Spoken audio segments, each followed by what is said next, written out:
We set? Fantastic. Hi, everybody. Welcome to what we think will be a great panel, really unleashing the power of YouTube. And those of us that have been in the digital media space would say not just YouTube, but MCNs more broadly, on content, on programming, on monetization, and on all kinds of opportunities that have grown out of YouTube launching and creating a digital video space. My name is Jeffrey Thompson. I'm an associate partner at IBM Consulting. I work with cognitive, with artificial intelligence. You might say, like, how the hell is this relevant? I would say two reasons.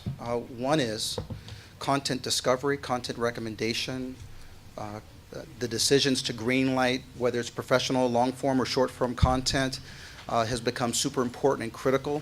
IBM is an $80 billion company that many of you guys know. But most importantly, we've made significant acquisitions in the last 3 years in the digital video ecosystem. Aspera, ClearLeap, CleverSafe, Cloud, a whole lot in mobile space. We bought the weather company.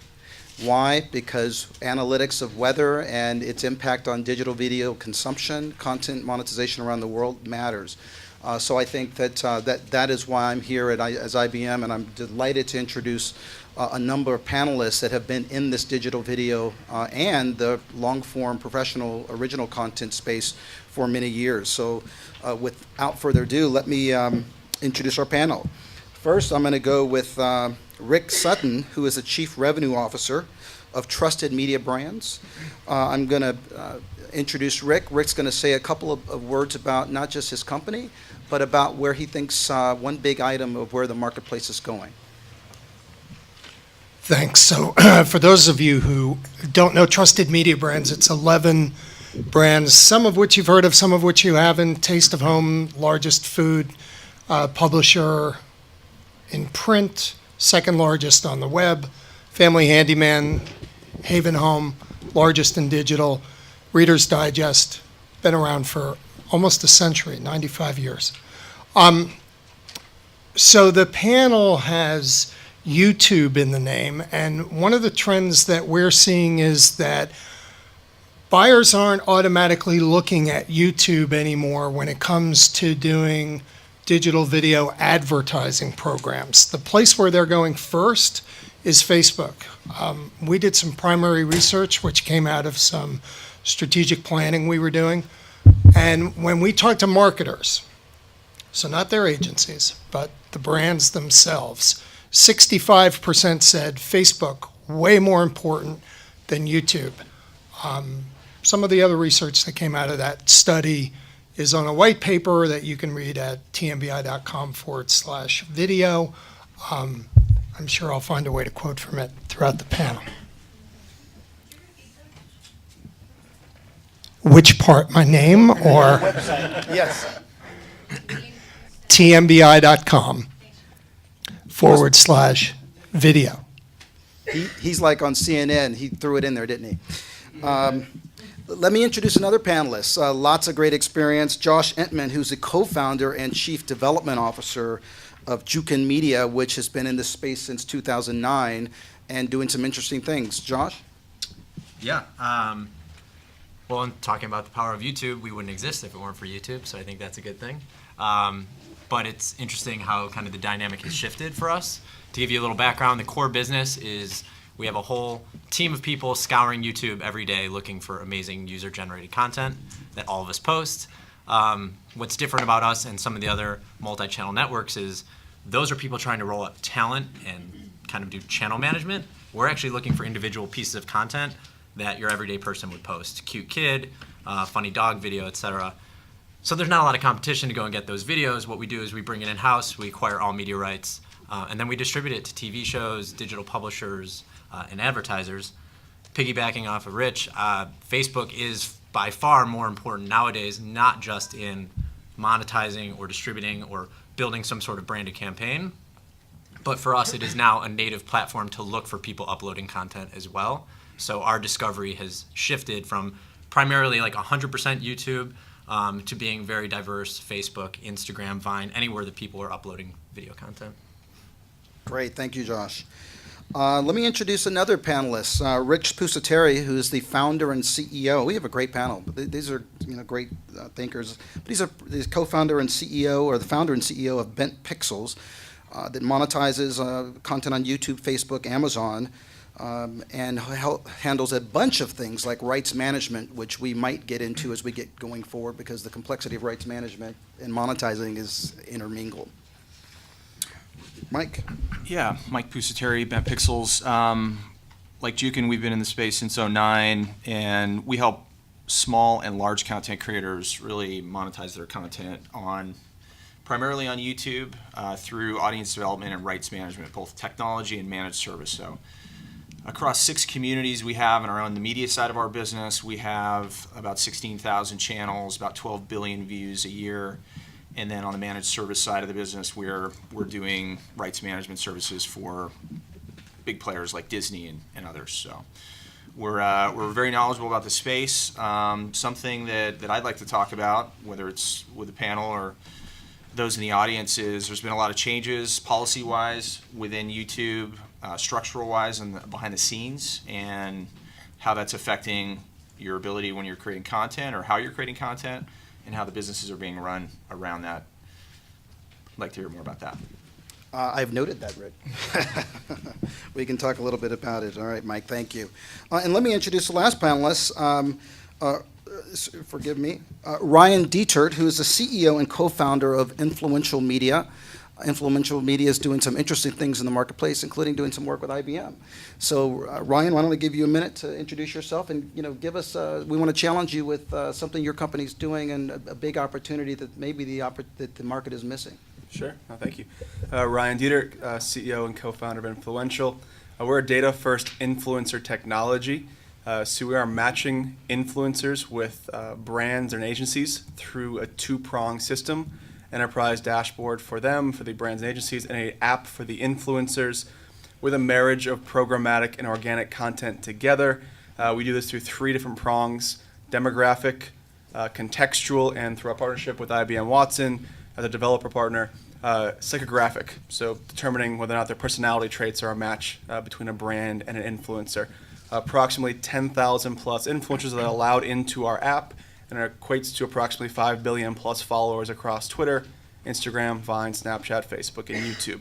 And then the future of I think the entire market across social media is less the talent model and more the data model, looking for ways to better identify whether it's content or influencers, to better monetize through branded content or just general monetization through ad networks. So I want to stay here for a minute because you mentioned contextualization, you mentioned psychographics and all this demographic stuff that we talk about with digital media that all of us have been interested in. How can the market monetize more, or how can we solve problems to scale businesses in the digital video space leveraging Influential, and why should we? Sure. So when clients come to us, agencies and brands, they go, great. So we know in an RFP we want to spend $1 million next year, and we want to hit a certain demographic, and we want to hit a certain type of influencer. How do we apply that and find the right people to monetize, and turn that content into something that's worth some brand equity? We go and say, first and foremost, we don't represent anyone. We have no talent. We don't have anyone that's actually, we're not an MCN. We're the opposite of MCN. And we're saying, take a look first at the breakout of what you want to hit. Look at a composite breakout of each individual influencer, and together 5, 10, 20, 30 influencers together can create that story, that uniform sentiment, diversified message, and be able to take what a Hershey or a Sony wants to put out to the world and use people with large voices that can hit their exact consumer base and deliver that at scale. And we do that across all platforms, YouTube included. Thank you. Hey, Rich. What I didn't mention was Rich has been involved with 8 startups. I'm just setting you up here, so All right, well, forgive let's see me. if you get it right. Yeah, I'm going to get a piece right. But he's been involved with 8 startups, including working with a non-startup in Warner Brothers, right? Yeah, I was with Jim Molishok and the guys who started Warner Brothers Online, and that dates me because that goes back 20 years. So meaning that you started monetizing content right at the early stages of digital video. Would that be correct? Around the time dinosaurs walked the earth, yes.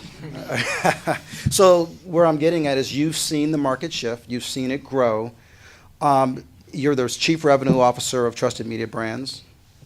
tell us are you focused on monetizing, and how are you leveraging either branding, monetization of content, or your clients using these things to scale the marketplace for you or yourself or for your clients? Yeah. So when I came to the company 2 years ago, digital monetization was all about IAB standard size ads. And I took a 100-year-old publishing company kicking and screaming into digital video, which today is very successful for us. And it's we do some branded content and we do some custom web series for clients, but most of the money comes from boring pre-roll ads and high impact banner ads, and also native advertising. But the native's dirty little secret is only 5% of the inventory on the best publishers is sold.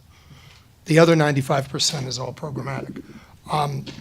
But those are the three areas that we focused on to monetize our digital content, and it's working. Josh, I have a question for you, but I'm going to skip it for a quick second. And the reason is you mentioned 5% of ads sold, means 95% of inventory is not selling. So in the native space, if you take a look on, the New York Times is doing it really well, and you look at the spaces that they've designated for to drive traffic to their native articles, they're only going to be filled 5% of the time. The only way they're going to fill them the other 95% of the time is with programmatic. And I don't think anybody saw that for native when BuzzFeed first started doing it. So the reason I'm going with you on that is because I want to go to you, Mike. And the reason is because your team is spending time figuring out rights management, how to monetize this content and optimize it. How do we help sell that? I know he's got a different use case. You have a different client base and that kind of thing. But how are we optimizing or trying to optimize monetizing beyond that 5%, even increasing CPMs? Yeah, I mean, rights management plays a big role there because finding the content is important when it's being either copied or you have a super fan that's obviously excited about the content and they're posting it themselves. I mean, that's something that we do. So we'll go out and find it, and then when you know where it's at, obviously you can monetize it a lot better. The optimization piece is very important. Being able to, understand the tricks of the trade and incorporate those not only in your content but the channel itself. I think those are two very high-level important things that need to be done to be able to, make your content discoverable, which I think is an important part when you're talking about large platforms like YouTube. Being able to find the content is a very important part of the game. And so those two pieces, audience development, rights management, I think add to the ability to monetize more of your content. So quick one for you, because Disney is now using your rights management platform? They do, yeah. So why would a big company like Disney be using your platform? Why couldn't they do that themselves? They use multiple platforms, right? Because there's different use cases for different aspects of what they're trying to find. They've got so much content. It's important to be able to go out there and find that content. I think ultimately for us, it's providing tools to large and small content owners to be able to go out and in an automated, efficient way find their content and ultimately monetize it. So that's exactly what Disney's doing. Great, Yeah. thank you. By the way, I didn't mention it, but we're going to reserve about 10 minutes for questions. So I'm peppering them with some content opportunities that will hopefully jog your memories and give you some insights, and then I want you to pepper them later on. So Josh, your Jukin Media company been around 2009? That we don't count that year, but yeah. Yeah, that's right. Startup year. We Yeah, get it. startup year, right? Yeah, You don't know what you're doing. He's done 8. I've done We didn't 2. file I get in it. Delaware by then, but yeah.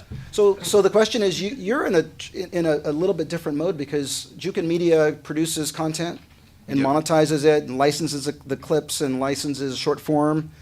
That's sort of like traditional media except for short form. Is that correct?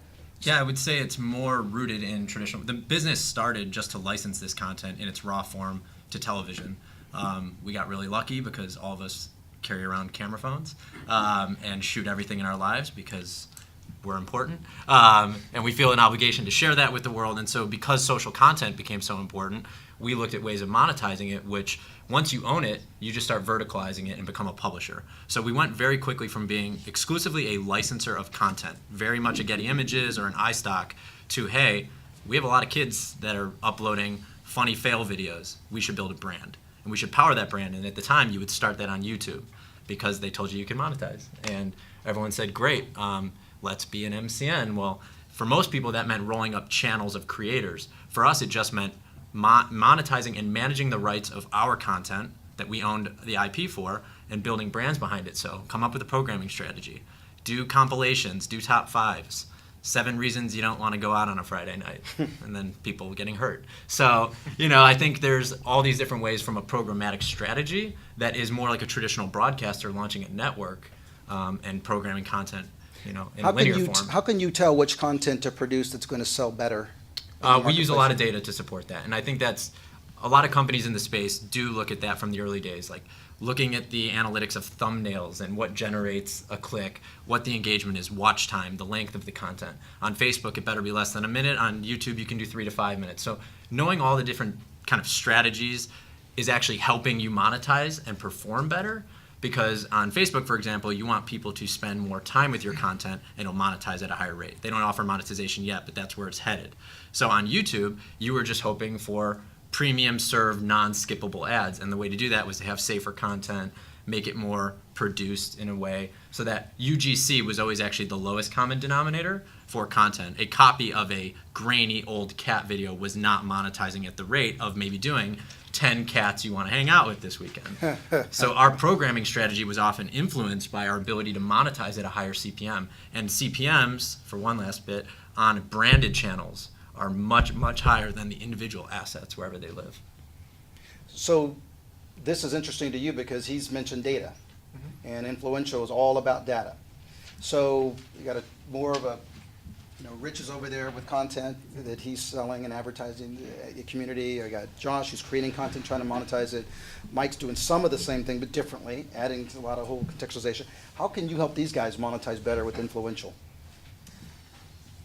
And I'm specifically thinking because you're talking about big data for psychographics, for demographics. I mean, what does all that mean? Like, why does it matter? It's possible. I haven't jumped down that rabbit hole.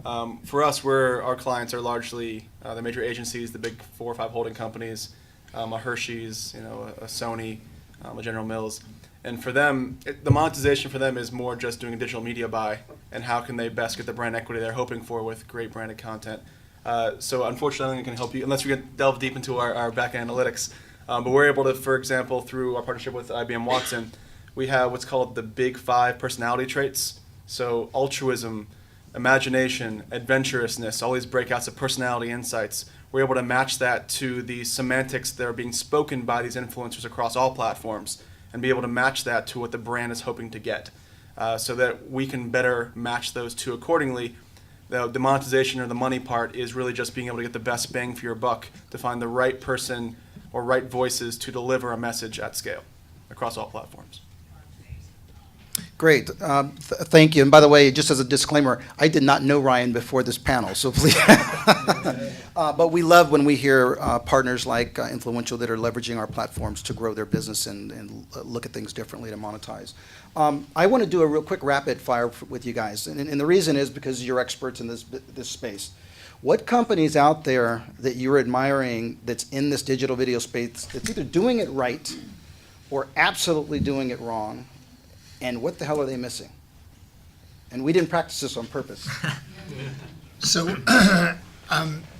the doing it right answer from my perspective is a double-edged sword because it's Google and Facebook. And it's a double-edged sword because by 2019, if you believe the pundits, they'll be taking 87% of all the digital dollars out of the marketplace. That leaves 13% for all of us. It's a problem. I guess I'll do the positive thing. Yeah. That is a problem. I'm going to say awesomeness because I think we all have a little bit of awesomeness envy in the content creation side of our business, and they started as a true MCN. In fact, they were running TrueView ads to get people to sign up, and I don't even know if most people didn't know this, but they had as many channels, if not more, than Fullscreen and Maker. Absolutely. And Targeted they're at targeted. really demo, yeah. And anyone could sign up anywhere in the world, and they were just accepting everyone in, and their top 1% was all that really mattered. But they were able to shift and really turn it into more of a studio. And I think in terms of DreamWorks investment, ultimately the acquisition, and then the other 3 acquisitions or whatever have happened since, I think they envision it like a studio in this modern era. And I think that's what, at least for us, next steps of what we're trying to achieve. We're an IP company. We have a virtual studio model in everything we do, from distribution. We obviously have acquisition. We essentially have first look deals with creators. You have all the elements there. You have the pipes. We need to get into more of a content creation standpoint to third-party buyers. So you have Awesomeness TV NV because do. of their acquisition. They've monetized well, and they've now started doing their original content and actually doing long-form movies. And direct-to-consumer in a way that I think For most God's sakes. SVOD services are very jealous of. Awesomeness TV, good one to benchmark. Remember, there's Machinima, Maker, Fullscreen, I only have Awesomeness bad things TV, to and say about thousands of that. others, No, I'm just kidding. right? Yeah. But these guys have created billions of dollars of a different kind of content and a different kind of value for consumers and a whole new business model. Mike? Yeah, the awesomeness is a great answer. That was actually the first thing that came to mind. I think, too, one to piggyback a little bit further is they've done a good job of taking small creators and then transitioning them to linear shows and Nickelodeon, things like that. That's not easy to do. And they've done a really good job of that. They got a really good team. I think Studio 71's doing some interesting things right now, doing stuff with The Rock, and that's really, smart, creative. They've got a really good management team over there. Those are the ones that Jukin. These guys are very smart business model. They've run the business really well from the beginning, and controlled their destiny. So those would be the ones that stand out for me, for sure. Ryan? Sorry. Absolutely different angle. So we work with a lot of the agencies, the big holding companies. Universal McCann and their studios, Studios, work with whether it's Johnson & Johnson, Hershey, Sony, all the above, all their entire roster. They have really committed to being always on. All of their content for social isn't just, I'm going to wait for an RFP and do a Q4 initiative, but consistently putting the feeds out on their own brands as well as through influencers, delivering really dynamic content across all platforms, depending on the KPI, key performance indicator of the campaign. So that's actually an agency, but has a studio development inside of there that, whether we're the vendor or other vendors are there, they're spending the right amounts of money and putting it with the right brands to deliver, a scalable offering. Great. Change of subject for a moment, to go deeper into another area. Each of you represents your own company as well as being an expert on the industry. Rich, what is something that you're very proud that your company is doing in the marketplace to advance where we're going as an industry, whether it's a product or whether that's an influencer? So one of the things that publishers have a tough time with is first-party declared data. It's second nature for Facebook. They've got 1.5 million signed up registered users, but that's not our model. It's not the model of most publishers. So how do you compete with that depth of targeting? Over the last 2 years, we've grown our first-party data from, well, it's nowhere near 1.5 billion, but we've gone from 4 million to 30 million.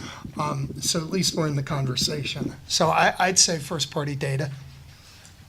But let's stop. Okay, actually, we stop for a second because that's very powerful. As you're growing first-party data, then what are you doing with that data?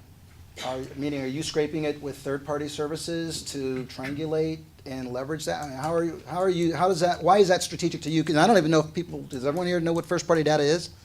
What the hell is first-party data? Yeah, so it's data that comes from an individual, and it's not inferred.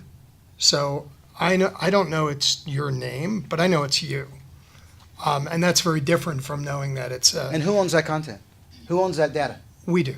Whoever collects it, you, and you're collecting. Yes, that's correct. And what are we doing with it that's interesting? Is that the question? Yes, that's where we're going.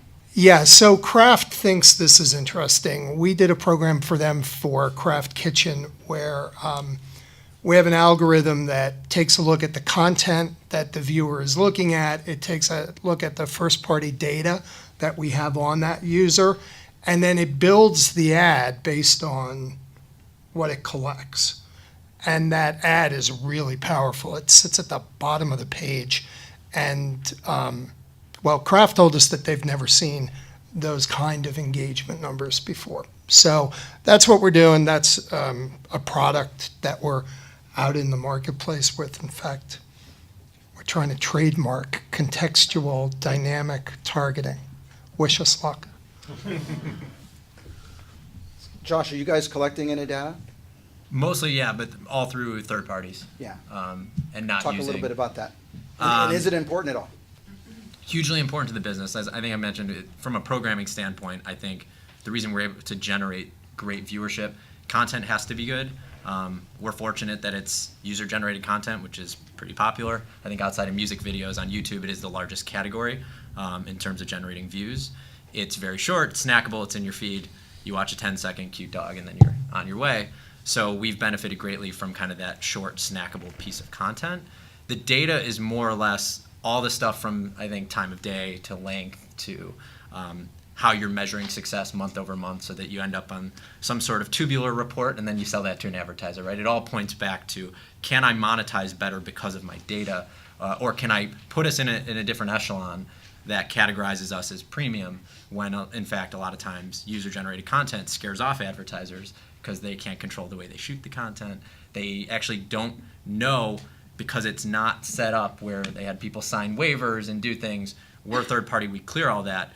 You're going to be in front of it. You have to know that the brand equity is worth the value of being in front of a piece of content that gets 30 million views, but if it doesn't align perfectly with your brand message, that scares them sometimes. So I would say that the data is helping us to ease those pains a little bit.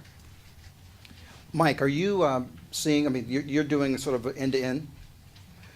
Is this impacting data and is it impacting the kind of content that either you're monetizing or your partners are monetizing or that you're creating? We have our software business we spun out in April of this year, and they have a massive amount of data across 250,000 channels. It's like 15 billion views a month. That's private data that's used pretty extensively for programming. But I think from a claiming standpoint, we definitely use a lot of data to be able to determine what's the ideal content to go after that is going to be popular. It's broken down even by... What is claiming to this group? Going out and obviously finding content that's being either monetized other than by the owner is a primary, point of what claiming is, specifically on YouTube. Obviously that's coming online on Facebook as well. But data is a very important part to finding that content and being able to use it in a meaningful way. Yeah, I want to go back to that because that's such a good point. Ryan, hold on for a second here, because claiming is a big deal on YouTube, right? User-generated content. I launched the James Brown channel with Universal Music and Vivo 3 years ago, and we found that we couldn't claim our way into making a business out of the James Brown channel. We were, getting all excited about, building a direct-to-consumer business with content that was already out there, and we were going to claim this content and build a revenue stream from all the pirates that were out there. We could not get ahead of it. Has the marketplace changed? Is it better now for claiming for I'm thinking about all kind of direct-to-consumer content offerings that are created that are having trouble monetizing. YouTube's Content ID has gotten a lot better. Number one, I think that's an important automated part of the claiming process, but there's technology like ours that's out there that allows you to be able to go after the non-automated portions of that content, and actually, our team learns the content, understands certain aspects or viral aspects of it, uses the content to be able to sort, so we find content earlier and go out and actually monetize it. So yeah, definitely the technology has improved on the claiming side. And, that goes back to the smart things like that Jukin's doing in terms of creating content around what they know is going to be monetized and optimized and, the audience is actually looking for. Content claiming is a huge business that's still relatively untapped, too. And I know Mike can talk to this, but and we were just talking about it earlier, that Reader's Digest and some of the others, they probably don't even have a person in-house or anyone that's looking at it, and it's just money left on the table. But it's also your content, so you're protecting copyright either for yourself or for the owners that you represent. So you have an obligation to do so as well. And I think that's where your service is not just, hey, we're going to make you some side money, Disney. Like, you own intellectual property. I'm sure you don't want the mouse represented in someone else's pocket. Yeah, and you're not. I think too, it's not you're not taking down that content. You're actually, you're proliferating the viral nature of the content. but it hurts my soul to hear that you've got content over here that's being left out in the wild. We need So- to get some metadata and figure out a way to make it, Yeah. work for you. So Ryan, you have all these big agencies. Why the heck are they investing in you guys? You're a small little startup. What are we now? We're 100 people, 14 million raised, 3 years deep from our first raise. We are transparent data, all done through third-party church and state. Why is it important? So we're a media buy on social, so defining what the actual metrics are helps you actually make it a CPM or CPV-based buy. Secondly, when we do a campaign, if you guys are familiar with FTC compliance, hashtag ad, hashtag sponsor, you see about a 30% dip in engagement on multiple platforms. When you do, saw this movie, hashtag ad. When we can match, which we've done across hundreds of campaigns at this point with IBM Watson through our PI API, we're seeing actual branded FTC compliant posts outperform the organic content's engagement. So being able to say to a brand, you're going to be able to be perceived not only authentic in the way that's being spoken in the voice, but in the actual metrics and the engagement. That is why people are gravitating towards us on the major agencies. So what does that mean though? That means that they care more about that particular ad. So what does that turn into higher revenue? Correct. Does it turn to a better target? What does that mean for the advertising industry? Yeah, so the better way to get people to watch a product or watch a branded piece of content and churn that into some sort of ROI, going to a website, sharing that further, engaging with it, equates to dollars being spent well in the agency world. So then let me ask the question, going back to the topic of this panel, is part of it is brands. What brands are out there and how they've been able to leverage leverage YouTube to monetize their own brands. And I'm thinking brands, generally like Coca-Cola and McDonald's and Nissan and Chevrolet, it's traditional brands, and then a lot of newer brands that have been up and coming leveraging digital media. What brands are out there that you think are leveraging YouTube or MCNs or digital video in a way that makes sense to build their brand or transform their companies? I'm looking at you, Rich, because I know you're a veteran and you've been deep in this space, but everybody's here, so if you're ready, go. So my answer might be a little surprising. I think Procter & Gamble does a really good job. I think the stuff that they do in the branded content space and the original content that they produce is really smart. You really can't talk about branded content, I don't think, without talking about Red Bull, because sort of nobody's in a league with them. So those are the two that I would bring up. Red Bull. Why Red Bull, though? To go back. Yeah, everyone's not a male teenager. That's a duh. I mean, if you look at the stuff that they do, it's not even head and shoulders. It's stories ahead of everybody else. I mean, the guy jumping out of the balloon, come on. I mean, that stuff is brilliant. They're really, really smart, and it's branded content is their whole DNA. So that wasn't something they bolted on later. That was something that is part of what they do. Josh. Who does it right? We're in the user content space, so I always look at anyone that's curating user content and telling stories, because I think that's kind of our mandate or mission. It's user-generated entertainment. And, Apple, everything shot on this. We've helped out with some of their campaigns. We've licensed, I probably can't say this out loud, but we have licensed some of the videos for them. They make you sign really strict NDAs. But at least, using the content that people are shooting on their phone and turning it into their creative. I love that story, and I think a lot of brands do that extremely well. Like West Elm Furniture and people posting Instagram photos when they bring the furniture home. It's like a whole business of just people sharing all the stuff they do when they buy it. And IKEA has something similar as well. So there's something about turning your assets into brand equity, because there's no cost, right? I mean, that's just added on earned media on behalf of your audience or your fandom. Thank you. That's good help. Any particular brand that you? Geico comes to mind. I think they've done a good job with linear, and they've done a good job with digital. It crosses over a lot. That's one that stands out for me for sure. GoPro is part of that. They've done an excellent job of creating really meaningful content that presents the brand very well. Those are two that stand out. You know, the WWE is one that actually all the metrics around the WWE are amazing. They've, from early days, they've done an excellent job around promoting their brand, creating original content, you know, driving a lot of traffic.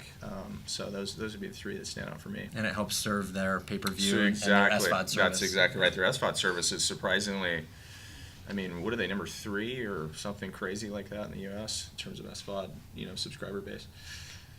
Very helpful. Yeah. Go back to Ryan. I want to go back to this question of, you know, a brand. You got these advertising agencies. You know, what is a brand that you particularly are seeing out there that's leveraging these tools in the right way to monetize it? This type of group should be looking at. Sure. So I have a small anecdotal story. So we partner with Stories don't work here. No, go ahead. long story. Hershey's Jolly Ranchers. They own the Jolly Ranchers, and I saw an RFP and a request in which we did multiple campaigns with them at this point for something that I didn't expect to see. I expected it to be very kind of buttoned up, conservative offering, but the hashtag, you might have seen it over the Olympics and before that, hashtag keep on sucking, which is very risque, and it was regarding the Jolly Ranchers campaign. We did it for the Olympics, and they actually said, do an Olympics kind of mockumentary version with influencers where they suck at sports. So them doing, you know, the swimming otherwise. So having a brand that's that, you know, iconic and been around forever, and then actually going after the right consumer base with the right messaging that'll make them talk about the brand. Huge success in terms of cross-platform, massive number of views, engagements, press alongside of it. So data is extremely important, but we can't forget about content, how important it is, and informing whether or not it becomes a viral moment. And can you take a second, like you've mentioned that Watson API, why, you know, and this might be selfish, but, you know, why is that important, and what does that do that's different than what the marketplace has done previously? Yeah, before the Watson API, we were purely demographic and contextual. So 18 to 34 male with an affinity for sports, and contextually saying these XYZ keywords. The psychographic piece was tapping into NLP, natural language processing, and determining ways to actually match what a brand is trying to get across with their voice and influencers that also fit that same archetype or personality trait, hence equaling better engagement and targeting influencers that actually can deliver your message much better than just hoping that someone with a 10 million follower account or channel can do it. No, find the people that have 500,000 but are highly targeted that fit the voice of your brand. Thank you for that. And I would just add one more piece, and that is that if you look at Amazon, Google, Microsoft, IBM, those 4 or 5 competitors are spending a ton of money partnering with media companies. I grew up at Disney. I worked at Condé Nast. I worked at 2 startups in the media space. I am at a technology company that is working to solve problems in the space of that to help these companies monetize because of the richness of data that we never had. ABC, my last year at Disney, ABC created 40 shows, 40 pilots. Those 40 pilots got 6 shows on air. Those 6 shows hit air, only 2 were succeeded. So think about the batting average for that. And that's original content that has a ton of money behind it. Utopia on Fox a couple of years ago, $50 million. It failed after episode, 6 or 7? I was watching it, sorry. But here's where we're going. There's the original content that's super expensive. There's films, and then you have this digital video space. And all of a sudden now you have rich data that you can make it much more efficient to drive viewability. That's why we're sticking in this area. If you have data, you can make a lot more money on really targeted space. And I think that's, am I right? I mean, we not. Yeah. Okay. Cognitive business. I mean, that's. Yeah. I mean, we can't say the word. You know, IBM, artificial intelligence. That's the no-no word. But really, it is. When we walk into a room, it's the knowledge base that the data we're being provided is never been before seen, and how that can affect the results and the viewability. You know, and you talk about creating, pushing out these 40 pieces of content that ultimately end up being successful with 2. Some of the smart players in this space are doing that with individual. They're going back to these individual creators, looking at their audience through data, and then doing that with a couple hundred and seeing which ones transfer over to linear. That's smart. I think that's a really smart Maybe move. Like Awesomeness TV a little bit? See Awesomeness which one TV pops? is one that is doing that, and others in the space are doing that have the ability to be able to transition those individual creators from their owned, whether it's their creator community across whomever, including YouTube, to linear or to whatever, individual shows make sense for that creator, and the audience is built in. So they're just transferring that right over, and it's way, the batting average is better, Yeah. and it's way less expensive to do that. Yeah. Key targets. Yeah. All right, I'm going to ask these guys one round of questions, one more, because to set up, and it's going to be a negative question, unfortunately, because I think that we always are looking for what's wrong and what's holding our industry back. So I'm going to hit you guys, and then we're going to go into questions. But Rich, what is missing? What is wrong right now with this space? I know we hit it a little piece earlier, but if there's one thing that we have to do to speed up this business, what is the problem in doing that? Bottlenecks, whatever. Yeah, so I don't think it's changed in 20 years. I think that the internet moves too slowly in most places. So cloud computing is wonderful, but if you can't access it on Wi-Fi when you're traveling across the country, what good is it to me? That's what I'd say. Page load time, video load time on most sites is awful. So user experience, critical. Josh. Thought I was going to say something else, but I would actually say it might be leadership for digital video and kind of, I think where we're talking about in similar spaces. I don't know that the success that was garnered in a lot of acquisitions or in a lot of these mergers has actually validated the business. And so I think for whatever reason, we're a little bit, maybe myself included, snarky about all of the partners that have done some of these things and the numbers and the inflated this. And you see Disney take over Maker, and everyone just sits, I think a lot of us go, what are they doing with this product? Or what were they doing when they acquired this, and what is the strategy? And until someone, a big media company, doesn't just acquire it, but actually turns it into something more, I don't know that the leadership is there to understand digital native. I think they plug in a lot of their people or a lot of their systems and organizations, and it might not work because it was disruptive for being cheaper, shorter, influencer driven, excuse me. So maybe we just need, like a guild, right? Maybe there's a producers type guild, an alliance of people that say, we're going to figure this out. It might take a little while. We're still pretty early. It's 10 years. But maybe that's the difference, is everyone looks at TV, figured it out after radio and et cetera. We just haven't had enough runway yet. Mike, take a stab at that. Yeah, Thank you. that's interesting. I think I would agree. I think also kind of furthering that, a lot of these businesses, they're looking at their network as a standalone business. They have people, they have engineers, they have support people. They're spending a lot of money. They're losing money. I mean, the behind the scenes, a lot of these businesses around networks of creators are not sustainable. So until the industry starts looking at as an individual business unit that is part of, this is their AVOD, this is the SVOD, this is whatever else they're working on individually around their creator community, and managing it in that way, I'm a little biased. We would help with that process, but ultimately that's an important part to a sustainable, healthy industry that continues to grow.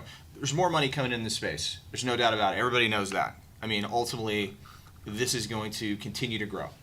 Linear television and the associated decline in viewership is real. Is it going away completely? No, it's not. But digital is going to be a very important part. When Facebook comes online and monetization is stabilized and roaring on that platform, you're going to have two very big platforms making a lot of money for not only content creators, but businesses in the space. So I'm excited about that, but there is a fundamental business, the management theory that needs to change around the industry right now and going forward. Thank you. Ryan. So to me, the success that would be partial success would be obviously more revenue in, more dollars into this industry. And what's held it back for many years is the talent model. The idea that XYZ influencers, creators are the only ones that can make content, and those are the ones you should spend $4 million on, and that should be your one person that represents your brand. Making it so that it's all based on data, and the individuals and channels are interchangeable based on the targeting parameters of an advertiser. I think that's the paradigm shift, programmatic social, if it ever comes to be into fruition. And that's going to be the change of the guard, and it's happening now where we're getting more dollars because we're not leading with PewDiePie, we're not leading with some individual. We're saying we can hit your audience at scale, and here is 100 influencers that fit demographically, geographically, contextually. That's your best chance to deliver the message at scale to your audience. Yeah, I want to go back to something, thank you for that, Ryan, but, because it taps into something Josh was saying, and that's about leadership. We are all over the map as an industry, but certain things haven't changed. We're going faster, more content's out there than ever, and decisions have to be made about that content in a much more compressed life cycle. Is that true? Like very fast. Yeah. So what is the importance of like real-time content and real-time analytics and real-time decision-making? I was surprised that nobody hit that. But I'm only surprised because we're all compressed. We're compressed for time. We're compressed for our clients' the ability to make decisions. I want to ask, now that I hit it in a way that is, to me, that's a huge challenge for us, and a lot of the underlying opportunities seem to be about finding ways to help customers make near real-time decisions or real-time. What am I missing? I'm just throwing that proposition out, and I'm looking at you guys. Last thing, so for us, we have real-time A/B testing optimization. It has to happen for any campaign now. They don't want to see what happens 7 days later in a report. We provide that in a much more robust fashion, but to be able to make decisions on the fly, not just as it relates to the campaign, but we've had campaigns that are like, the Paris attacks happen, or something that happens inflection point content-wise that turns what would be a great piece of content into something that's very not safe for work type moment because of the larger conversation happening around the world. So yeah, I don't know about you guys, but I assume it's a lot of A/B testing and optimization. That's the key to being able to get additional incremental spend and also repeat business. I think the bottlenecks at the holding companies in terms of serving stuff in real time, right? I mean, we can get content up in no time. That's our industry. We can literally go shoot it right now and get it live in 15 minutes. That's not an issue in terms of like breaking news or breaking entertainment.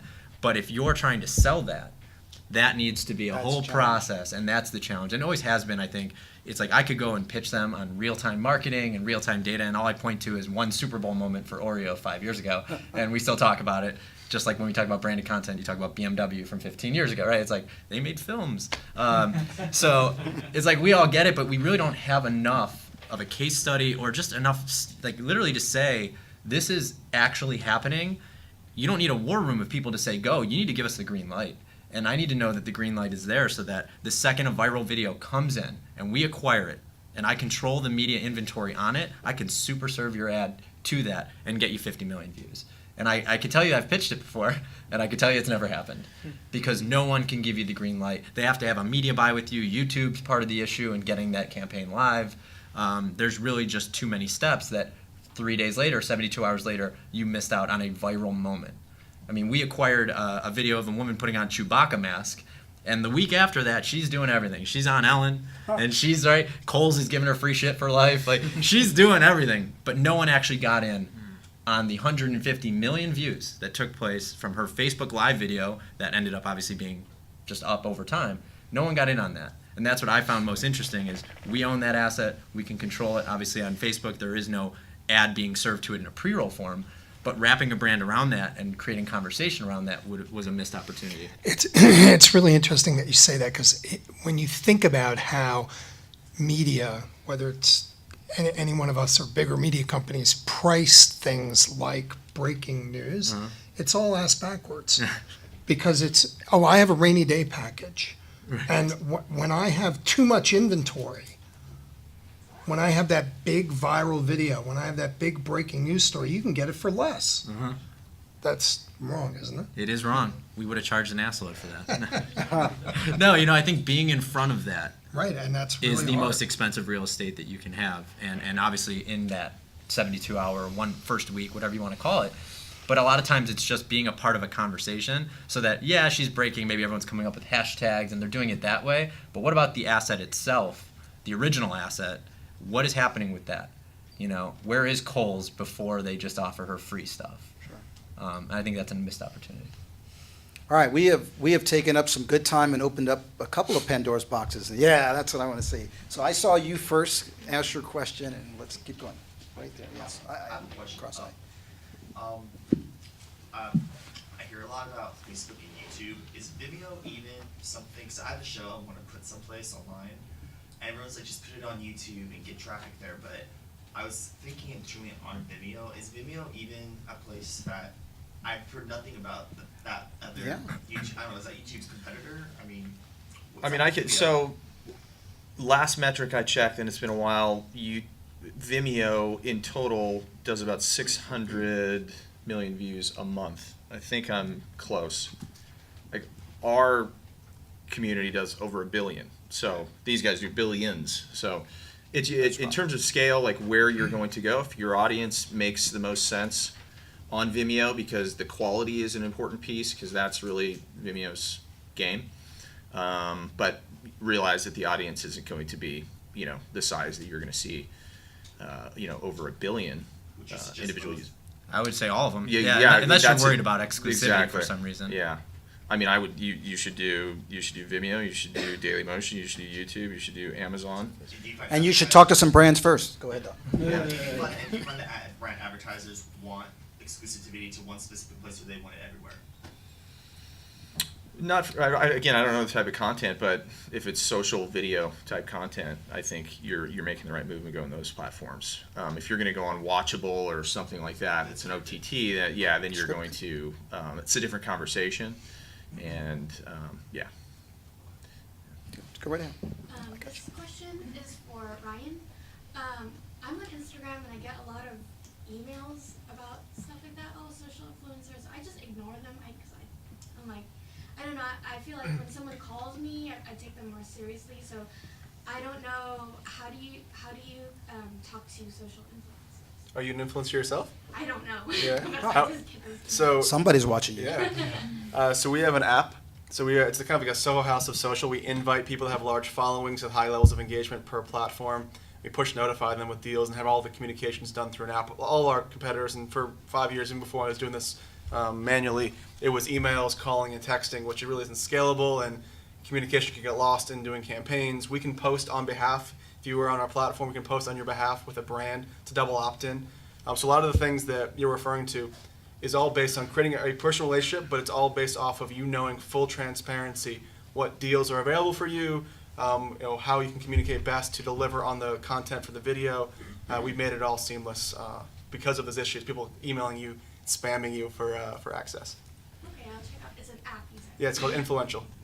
That's And- right. Well, Just and- look at his bio, and there it is. Yeah, and one more question. Are you targeted towards the social influencers or more towards the company? I mean, So the agencies and brands employ us because they're the ones giving us the dollars, but ultimately we're a conduit to you and the other influencers to provide them as much deal flow as possible. 5 years ago, I was trying just to make rent doing this as an influencer myself. I have a whole backstory about being an influencer. I wish my friends and I could get more access to deal flow. So they created this technology to be able to help feed them. Now they're making more than we are. They're making millions of dollars by themselves. But just being able to be a conduit between the two. So there's an easy way to communicate between brands, agencies, and influencers. Bear with me, I got you, but the guy in the great hair. That's you. Josh, since you use user-generated content, if Facebook is using Oculus to evolve into an immersive social media, do you have a counter-programming strategy for YouTube where you develop a critical mass of quality user-generated content for sharing via virtual reality headsets?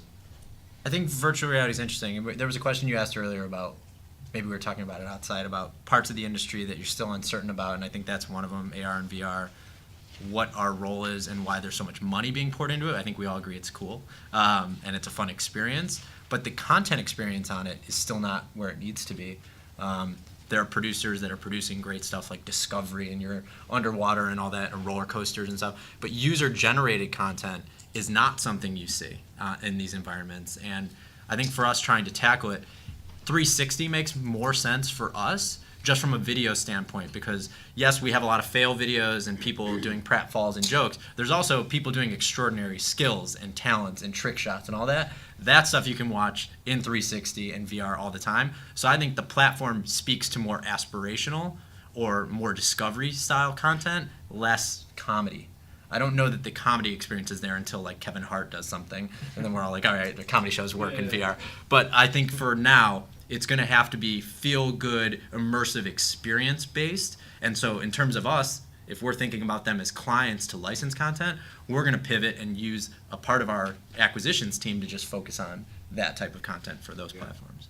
Thank you. I have two questions. So the influencer app, does the client directly post the influencers' communities, or is that something that the influencer does, the app that you're talking about? So the influencers give us access to their API token. So once there's a double opt-in, so here is the creative brief. Hershey's wants to work with you for Keep On Sucking, create a funny idea of you like fake pole vaulting in the park. That content's created and sent back to the brand agency to review. If they give notes or say yes, thumbs up, they both lock in, and we can lock it in for a predetermined scheduled time. So I'm in politics, and my followers hate ads.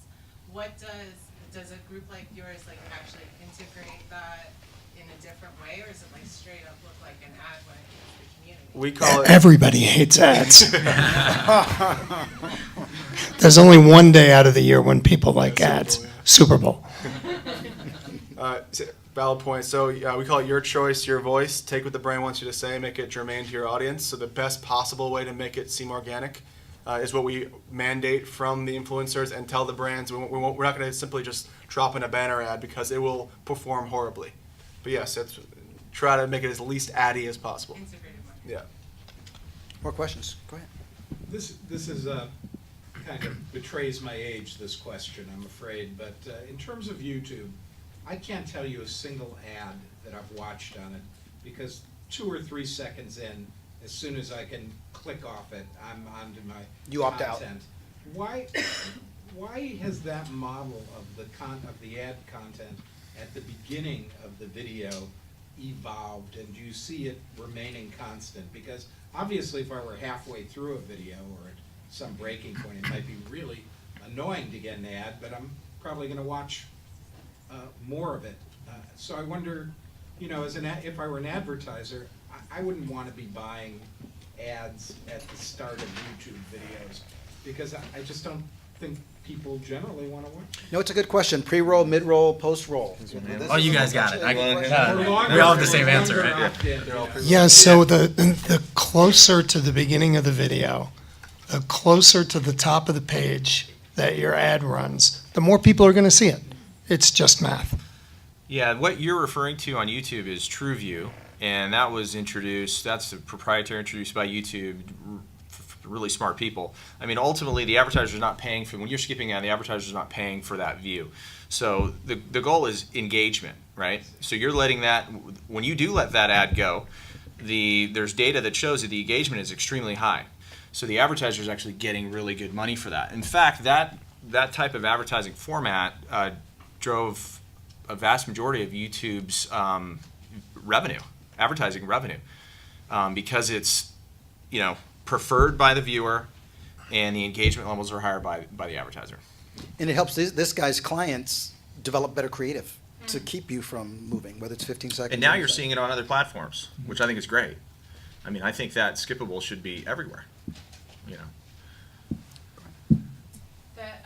Can you explain content claiming a little bit more? Sure. And what is claimable and what is not, and I don't know if it came late to the room. Then we're going to all fight after that too, Content claiming is really your owned content within in the YouTube. We'll use YouTube as an example. General, like YouTube You've created the content, it's your original content, you own it, and ultimately that content is posted to your channel. Others are finding that content elsewhere or on your channel, and they're putting it up on their own channel. Embedding it elsewhere. And they're putting it on their channel or elsewhere within YouTube. Ultimately, we're going to go out, find your content that you own, because we know you own it, and redirect the monetization from that individual that is monetizing your content back to us, and then we share that back with you. So we go out and find it. Not embedding it like on a third-party site. Yeah, not a In this third-party. case, This is YouTube. They've ripped it, stolen it, and Yeah. put it on their YouTube channel. Exactly. Oh, They claim it, okay. then they can start getting paid on it. Right. So if someone takes it from my YouTube channel and puts it on their YouTube channel, then it's mine, I should get the money. However, a third party can actually embed it elsewhere, but the money still comes back to me. Yeah, if you have it so that you're Yeah. allowing embeds on third-party sites, that's just taking the video player, and Mike can making speak it to this more better. viral or Yep. getting more views. That's correct. That's exactly But right. still bringing the Ad revenue into monetization you. back. Correct. So And how, Josh, then does your company work with that structure then, I guess? So Mike's doing it on a service for some of the largest media companies in the world. We're doing rights management on behalf of all the assets that we own. So you post a video, and let's just say it's a video of someone doing something amazing, right? We contact you, we strike a license agreement, we acquire all media rights. Now that might be a rev share that we do with you, so we're going to benefit from licensing it to TV and licensing it to Mashable and Yahoo and AOL. We're going to monetize this piece of content many different ways.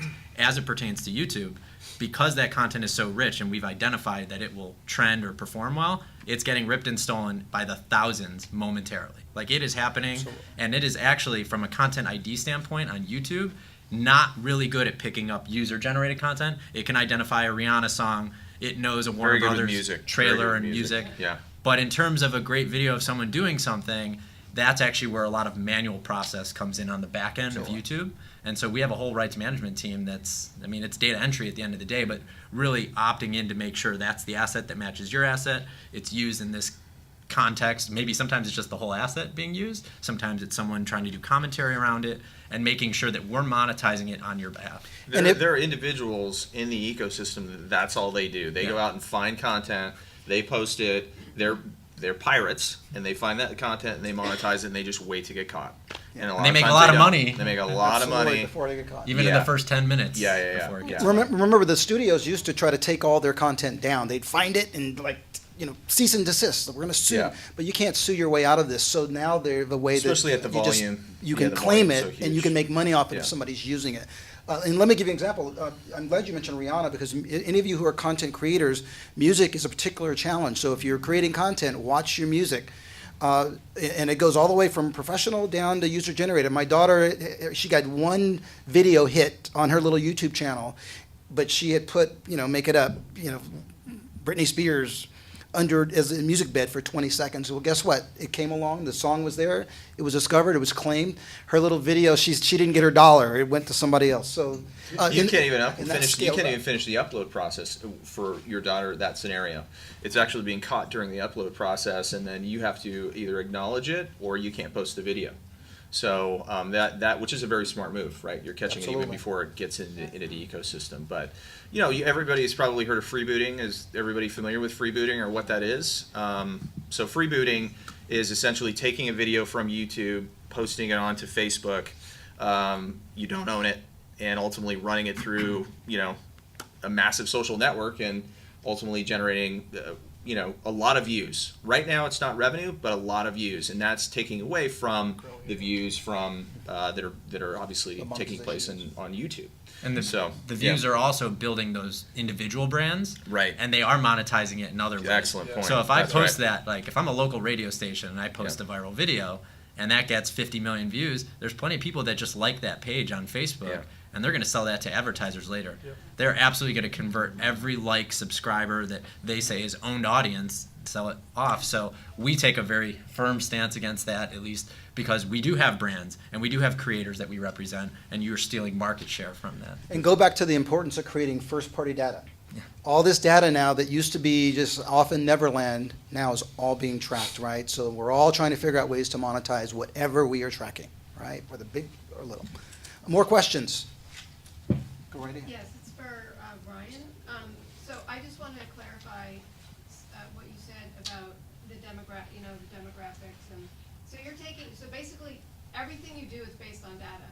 So you take the concept that the advertiser's giving you and their demographic that they're looking for, and you plug it in, and it spits out 100 people, and then you give them all 100 people, and they take all 100 people, or? Great question. Yeah, so we auto-aggregate the most mathematically, demographically relevant influencers. So let's say, it depends on the size. So $500,000 campaign, we give them 100 influencers, say pick any 50 of these 100, and it'll equate to what we call a unique in-demo impression guarantee contractually. 18 to 34 male at 15 million impressions, at a CPM rate. And then we go thumbs up, thumbs down. They can look at their full breadth of demographics, psychographic, contextual relevance. We get so far down as DUIs, felonies, profanity being used. Really, the full. When you're picking out a quote-unquote brand ambassador, it's all being based off of these sort of different data points, and then they can choose thumbs up, thumbs down. Once they thumbs up, automatically push notify the influencer, say this brand wants to work with you. Here's your stock price. Here's the creative brief. Do you want to opt in or opt out? It's all an opt-in system. So we never make anyone do anything. It's just we match them accordingly based on their audience. And how big is your, how many influencers are you representing? About 10,000 have been allowed in to our app. We, From what, like all ages or? we hit 13 to 49 at scale across pretty much every possible, from DIY moms to, like Gen Z musicians. I think in terms of skew, I think there's more people on, it's wherever the money is. So there's more money on Instagram. We have more Instagrammers. That's where a lot of dollars are being spent. So ours goes Instagram, Facebook, and then followed by, most recently, kind of knocking out for us, just our business, YouTube, is Snapchat. Snapchat's been the next kind of cool toy. So that's kind of taken the place of YouTube, at least in our hierarchy of dollars in. We have 10 more minutes, and so let's get some more good questions in. I'll get you in a sec. I saw you in the back. Yes. I own a animation production house here in town. We do a lot of digital stuff for a lot of big companies. It's about half original, half work for hire. I don't know how many tens, hundreds of millions of times our videos have been viewed. Are brands at all interested? So we don't have any social media presence ourselves because we either are being paid by big companies to do work that they need done, or we have sold our work to big companies and they give us money and we create it and they then own it. Are brands at all interested in connecting with folks like us that can produce content perhaps for them, but we ourselves are not influencers? Shame on us, but that is a great question because absolutely, but who wants to answer that? I can jump in. As it relates to us, so I'll jump in, then you guys, I'm sure you have some other stuff in terms of the rights. Yeah, so there is a weird paradigm shift also with Snapchat. So a lot of the people that get paid the most, like Sean Doris has, I'm not sure his exact number of views right now, but there are people that have millions of views on average on Snapchat, and they're buying with us based on a guaranteed number of views or screenshots, whatever the engagement is. But a certain level of creativity, a certain level of content creation can sometimes be worth more than even the media itself. That's not our core competency. Ours is basically doing this at scale. But there'll definitely be advertisers that say, if you can bring us some tremendous type of content, almost as an agency yourself, you just have to figure out how to distribute it, whether it's through some of them or through influencers that we have. But yeah, there's definitely that's a huge part of our component. Is even with the data piece. How do we then make how do we emote? How do we get the emotional connection for the influencer from the influencer through great content concepts? Yeah, this is a great question because brands like Coca-Cola, remember the polar bears? They've been trying to do their own content for many, many years, and they would have to go to the studios to try to get that content placed somewhere or pay to place it. Now with digital video and the ability to partner with so many, all you have to do is have some great content, right? And you can brand can be interspersed. You can do some great things. I got 5 minutes, guys. You can do some great things. To me, there's a tremendous opportunity here going forward because everybody's going sort of direct to consumer because the technology platforms will allow it. I would say the brands also, their agencies have preferred vendors or preferred production companies, some of which they just bought outright and are now folded in to the larger ones. So they have someone, but if the campaign comes up, they will look at, here are 10 animation companies to help make this campaign both for digital and linear. And so that's where you want to be kind of right up front, is let them know at least that you exist, that this is the service you provide. It's still work for hire, you're still a production company, but they do seek out new partners all the time to work on projects. I'm sorry, you said they being?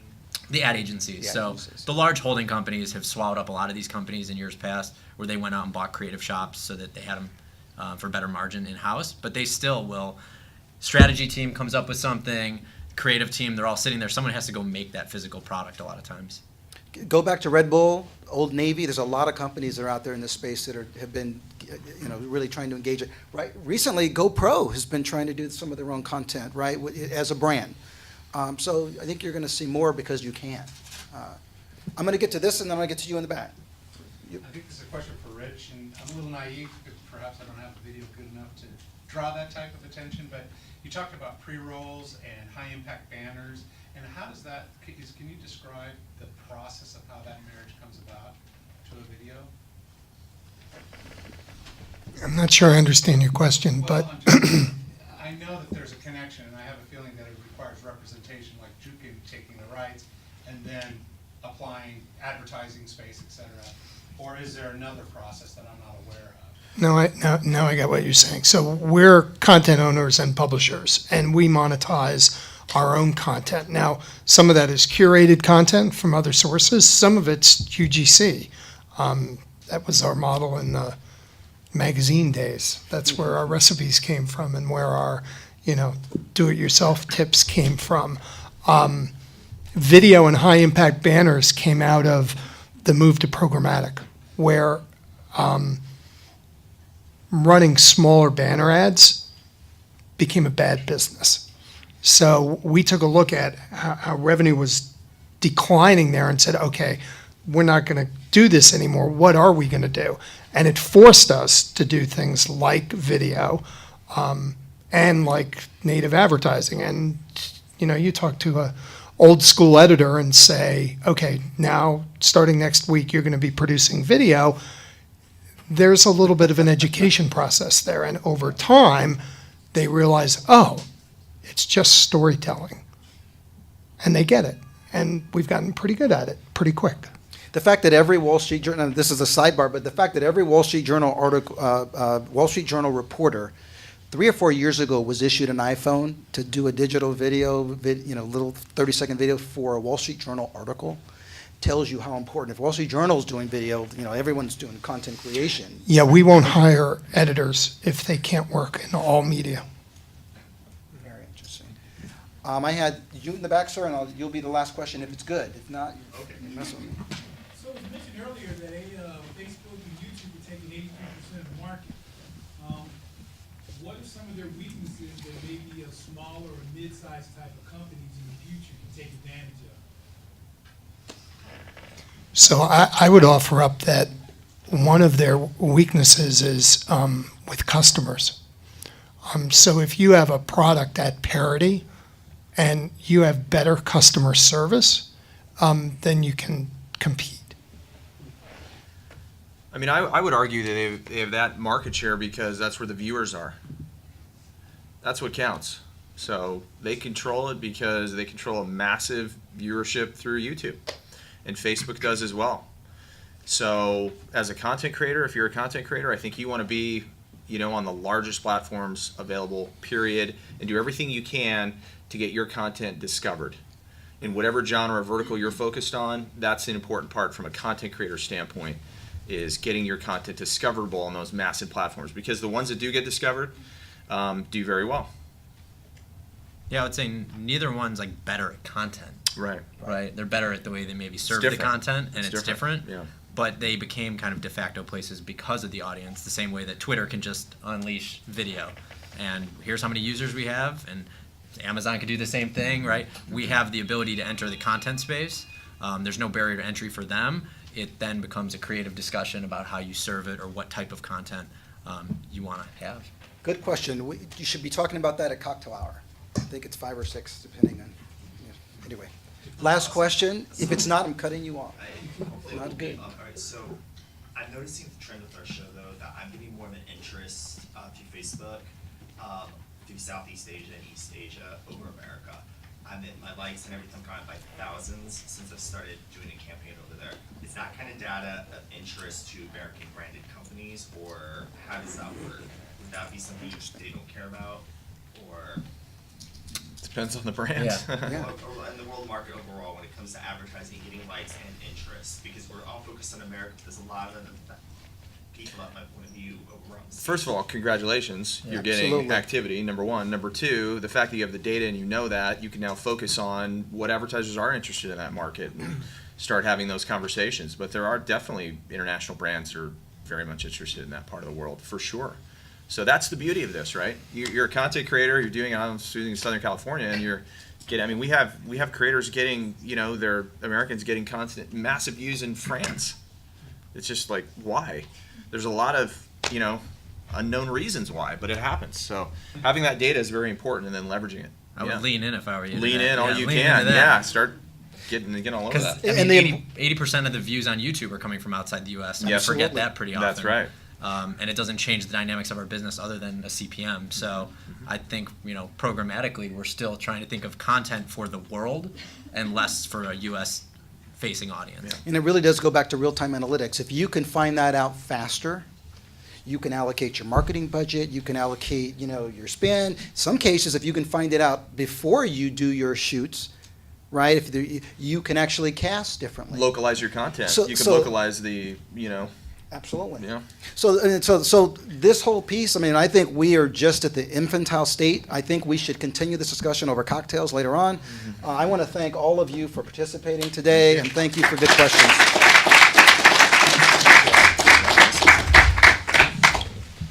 Right. Good stuff. Great.